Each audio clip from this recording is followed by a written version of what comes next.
Well, I think it's very evident that in tonight's debate, we've not heard any good reasons to think that what is normally called atheism is true. That is to say, the belief that God does not exist. Mr. Hitchens withholds belief in God, but he's unable to give us any argument to think that God does not exist, which is what is called positive atheism. Now, he does mention that the human species has been here for 100,000 years, but I've already responded to that. What's crucial there is not the number of years, it's the population. And only 2% of the population of the earth has existed before Christ. And during that time, God is not indifferent to the lot of those people.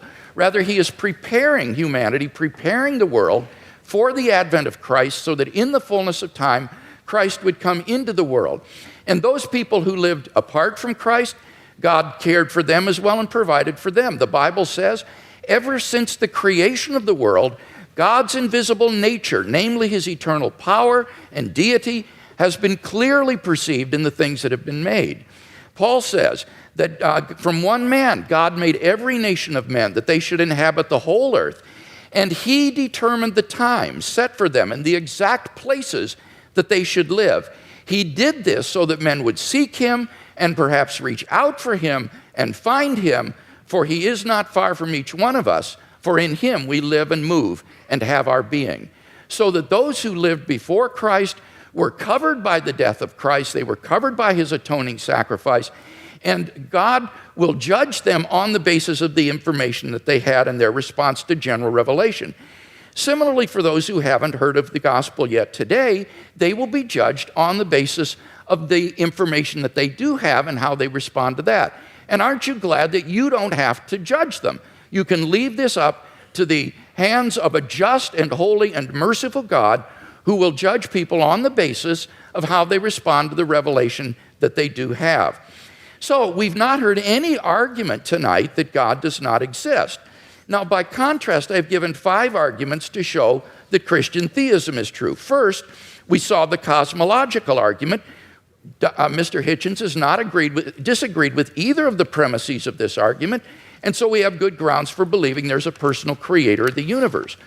As for the teleological argument, again, he didn't respond to what I said in my last speech with respect to the fine-tuning being well established in science, and that the fact that we're going toward nothingness, as he puts it, is an atheistic assumption, not a Christian assumption, and therefore doesn't do anything to disprove design. Now, what about the moral argument? Here he says that you have to prove that people would behave better if they believed in God. That's not the argument. I hope that's clear to everyone. The argument is that without God as a transcendent foundation for moral values, we're simply lost in sociocultural relativism. Who are you to judge that the Nazi ethic was wrong? Who are you to judge that the ethic of ancient Hinduism was wrong? Who are you to judge that the Afrikaner apartheid is wrong? This is all just the result of sociocultural evolution, and there is no transcendent objective standard apart from God, and that's what God delivers for us. Now, Mr. Hitchens says, name one moral action that an unbeliever could not take. Well, that's trivially easy. If God exists, there are all kinds of moral duties that we have that the unbeliever could not recognize. At the panel discussion last week in Dallas, when Mr. Hitchens demanded that someone name such an action, a pastor on the panel immediately piped up, how about tithing? Well, leave it to a pastor to think of that, but clearly that's an action that only a believer would take. Even more fundamentally, what about the first and greatest commandment? You shall love the Lord your God with all your heart, with all your strength, with all your mind. That is an action that only a believer can take. No unbeliever can discharge even this most fundamental of moral duties. But in any case, all of this is beside the point with respect to the moral argument. The point is that on atheism, there are no moral obligations for anybody to fulfill.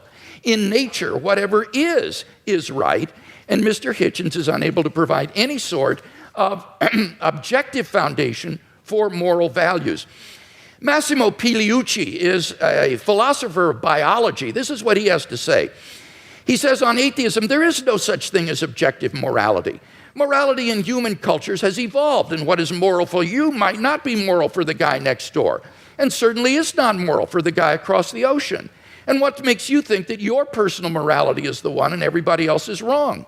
What we call homicide or rape, he said, is very, very common among different kinds of animals. Lions, for example, commit infanticide on a regular basis. Now, are these kinds of acts to be condoned? I don't even know what that means because the lion doesn't understand what morality is. Morality, he says, is an invention of human beings. It's just a convention that human beings have adopted to live together, but it has no objectivity. And that's what I offer Mr. Hitchens tonight, is a solid, transcendent foundation for the moral values that I think he so desperately wants to affirm. What about the resurrection of Jesus? Here, he misunderstood N.T. Wright's argument. N.T. Wright's argument is not that the success of Christianity means that it's true. That would apply to Islam and Mormonism. Rather, N.T. Wright's argument is that the origin of the disciples' belief that God had raised Jesus from the dead is so un-Jewish, it is so uncharacteristic, that you have to explain what would bring them to adopt so radical a mutation of Jewish belief as belief in a dying Messiah and a rising Messiah.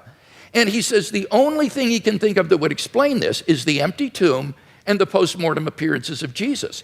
And that's why Wright concludes that these have a certainty that is comparable to the fall of Jerusalem in AD 70. So you've got to get the argument right if you're going to deal with it.